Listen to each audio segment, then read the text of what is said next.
High court division আজকে একটা রিটের করে শুনানির পরে রায় দিয়েছে, জাজমেন্ট দিয়েছে, ইস্টার্ন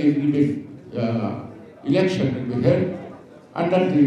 কেয়ারটেকার গভর্নমেন্ট, এটা কিন্তু ম্যান্ডেটরি করে দিয়েছে। অর্থাৎ যে সংশোধনী মাধ্যমে বাতিল করছে ওই সংশোধনী বাতিল করে এটাকে আবার পুনর্জীবিত করেছে। সুতরাং এই যে আজকে আরেকটা প্রশ্ন আসলো, একটা অন্তর্বর্তীকালীন সরকার চলছে, আমরা নির্বাচন দাবি করছি, এখন হাইকোর্ট বলে দিল নির্দলীয় নিরপেক্ষ সরকারের অধীনে নির্বাচনটা আইনটা বলবৎ হলো। তাহলে এখন একটা বিতর্ক দেখা দেবে, যদি আমার নির্বাচন মানে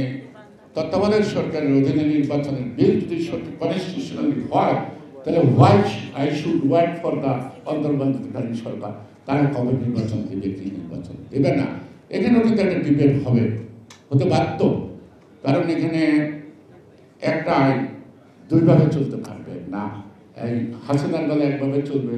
আরেকজনের বেলা একভাবে চলবে, তা চলবে না। তাহলে হাউ টু এক্সিকিউট দ্য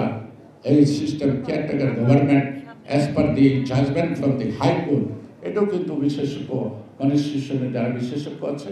অথবা দেশে যাতে কোনো অস্থিরতা না থাকে, একটি শান্তিপূর্ণভাবে ক্ষমতা হস্তান্তরের পদ্ধতিটা আমাদেরই জোর দিয়ে চিন্তা করে এই প্রশ্নগুলোর জবাব খুঁজে আনতে হবে। সেই জন্য আজকে ৩১ দফা আমি মনে করি সম্পূর্ণভাবে নির্ভর করবে এই যে সামাজিক অব্যবস্থা, কনস্টিটিউশনালের যত্রতত্র প্রয়োগ এবং এই ১৬ বৎসরের দুঃশাসনের মধ্য দিয়ে আমাদের মধ্যে যে অভ্যাস গড়ে উঠেছে, সেই অভ্যাসগুলি ত্যাগ করে আমরা একটা সৃজনশীল রাষ্ট্র তৈরি,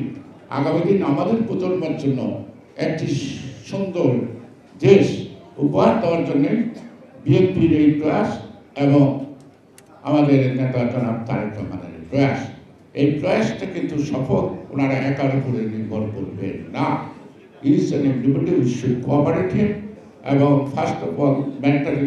উই শুড অ্যাকসেপ্ট ফার্স্ট, যে আমি আগে এটা মেন্টালি অ্যাকসেপ্ট করলাম, আমার যে অভ্যাস আছে এখন আমাকে সেই অভ্যাসটা পরিত্যাগ করতে হবে আস্তে আস্তে, হয়তো একদিনের না। আর এই ৩১ দফা কিন্তু চিরস্থায়ী না, এটা ২ বছর পর ৫ বছর পরে আবার যুগের চাহিদা, সময়ের চাহিদা, গ্লোবাল পলিটিক্স, এটা সেটা কারণে হয়তো আবার আরও নতুন নতুন রিফর্ম আসতেই থাকবে, কারণ সংস্কারটা একটা চলমান প্রক্রিয়া।